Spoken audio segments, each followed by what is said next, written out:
Baseball is coming back. The RiverDogs is just 2 months away from its first game. Joining us with this season's schedule and happenings is Dave Echols, President and General Manager for the Charleston RiverDogs. Congratulations on now getting back into the ballpark. Yeah, thank you very much. Happy to be here. Baseball's back. We're moving forward. May 4th will be here before everybody knows it. So we're working hard to get the Joe ready and welcome everybody back.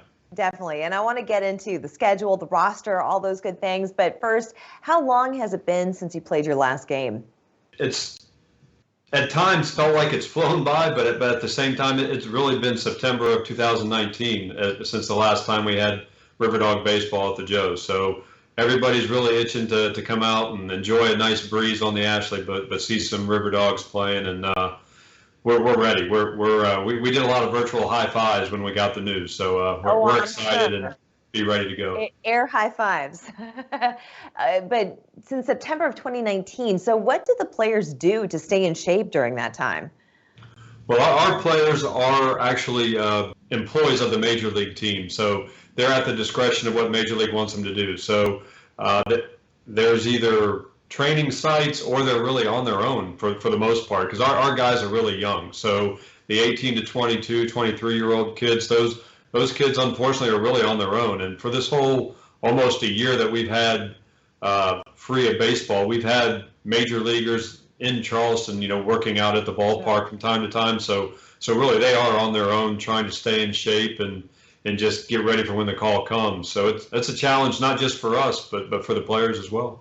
Definitely. I mean, do you think that there's any threat of COVID now? I mean, now that the vaccination's becoming available, are you playing a different way? I mean, is everything pretty much going to be back to the way it was by the time May comes around? Yeah, it's a good question. Unfortunately, I don't think it's going to be by the time May comes around. We are still learning what the protocols Major League Baseball wants, and they're handing those down to us as far as the protocols they would like for the players, and then the potential interaction between players and fans. So there's a slew of directives coming that we need to adjust from Major League Baseball. And then clearly you have the city and state protocols that we are working through and want to follow. So I'm fully prepared, and we will expect to be opening the doors on May 4th to fans, but it won't be at full capacity. So we are going through those protocols and seat manifest options to see which ones satisfy criteria for Major League Baseball, the state, and then look at how best to maximize that fan enjoyment. Let's get back to the game for a second. Can you talk about the note that you ended on back in September of 2019 and what your goals are for 2021 as we look forward?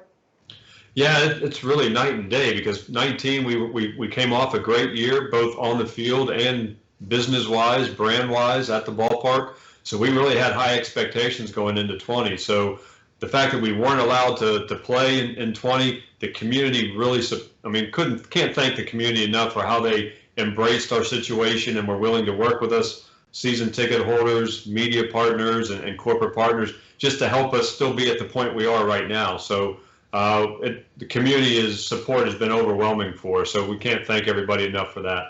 Absolutely. But for 21, our goals are really, let's get people back out to the Joe. Let's get the gates open. Let's get them knowing that coming out, it's going to be safe and still a fun environment. The fun's going to be portrayed in a little bit different ways early on, and capacity is going to be restricted early on.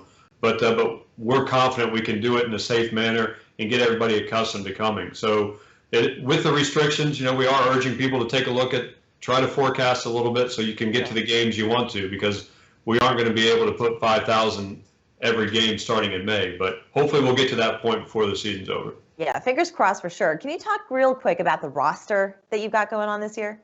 Yeah, it's a unique roster actually, because we switched. We were the New York Yankees affiliate for 16 years, right, and now we're back to Tampa. We were with Tampa before we went with the Yankees, and now we're revamping and going back with the Tampa Bay Rays. So they've been rated the last 2-3 years as the best minor league system in all of Major League Baseball for player development. So we're extremely confident that the guys that they're going to send to Charleston are going to be a competitive, top-notch, a lot of talent on the field. So we're real excited about that. We haven't heard any names yet, but that's obviously with the fluidity of spring training going on right now. But real excited to partner with the Rays. They've got a proven track record, and we know them from past partnerships, so we're real excited about it. Definitely. All right. Well, may the 4th be with you and the RiverDogs. Dave, thank you so much for joining us. Thank you. We're back after this.